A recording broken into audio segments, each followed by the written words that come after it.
Hello everyone, welcome back to my channel Prius dream world. আবার একটা নতুন blog নিয়ে চলে এলাম। এটা ছিল শান্তিনিকেতন ব্লগ। এটা ছিল 26 ডিসেম্বর। আমরা খুব সকাল সকালই বেরিয়ে পড়েছিলাম। ট্রেন ছিল আমাদের প্রায় অ্যারাউন্ড 10টা নাগাদ।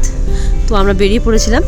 সকালবেলা একটু হালকা একটু ব্রেকফাস্ট করেছিলাম, কারণ অনেকটাই সকাল ছিল, সেরকম কিছু খেতে পারিনি। তো আমরা আমাদের একটা ব্রেকফাস্টটা প্যাক করে নিয়েছিলাম।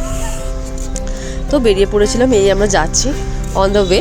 আর তারপরে আমার দিদিরাও যাচ্ছিল ওই ট্রিপে। আমার দিদি, ওর ছেলে অ্যান্ড আমরা 6জন মিলে এই ট্রিপে যাচ্ছিলাম। তো এই যে কোনো মিট হয়ে গেছে ওদের সাথে, ট্রেনে দেখা হয়ে গেছে, ট্রেনে উঠেও পড়েছি আমরা। ওভারঅল এই এখন ট্রেনটা ছেড়ে দিল, স্টার্ট করে দিল। কিছু কিছু ক্লিপিংস নিয়েছি, এই যে কি মোটামুটি যেটুকুনি পেরেছে ক্লিপিংস নিয়েছি ট্রেনের মধ্যে। খুব সুন্দর ছিল জার্নিটা। আর কথা বলতে বলতে কখন যে টাইম কেটে গেছে বুঝতে পারিনি। এটাই হয় যখন আমরা ফ্যামিলির সঙ্গে কোথাও ট্রাভেল করি, গল্প করতে করতে কথা বলতে বলতে কখন যে টাইম চলে যায় আমরা নিজেরাই বুঝতে পারি না। তো এখানে রিও তো মেশো মেশো করে পাগল।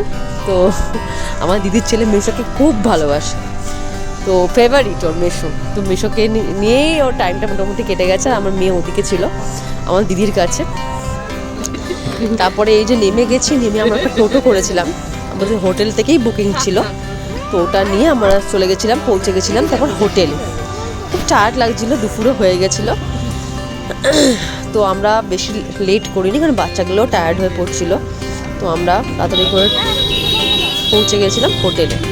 হোটেলটা আমাদের আগে থেকেই বুকিং ছিল, যেহেতু বাচ্চা নিয়ে গেছিলাম। তো আমরা ওখানে গিয়ে কোনো বুকিং করিনি। তো এই যে নেমে গেছি, তো এই ঢুকেও যাচ্ছি। আমরা কোনো রকমের লাগেজটা রেখে আগে চলে গেছিলাম আমরা লাঞ্চে, বিকজ ভীষণ আমাদের খিদে পেয়ে গেছিলো, অনেকটা লেট হয়ে গেছিলো, অ্যারাউন্ড 3টে বেজে গেছিলো।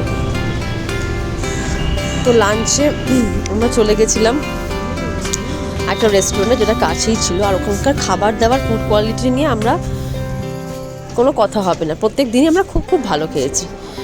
তো এই যে ওয়েট করছি খাওয়ার জন্য, আমরা এখানে নাম লিখিয়ে বসেছিলাম কিছুটা টাইম, বেশি টাইম ওয়েট করতে হয়নি।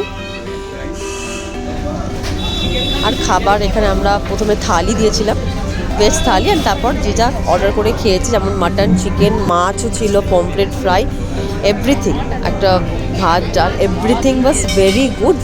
ফুড নিয়ে কোনো কথাই হবে না, ভীষণ ভালো খেয়েছি আমরা। এবং এভরিডে আমরা খুব এনজয় করেছি। যেহেতু আমি পুরো প্রত্যেক দিনের ব্লগ আমি করতে পারিনি, এটা ডে 1-এরই ব্লগ, তাই জন্য যেটুকুনি পারলাম শেয়ার করলাম।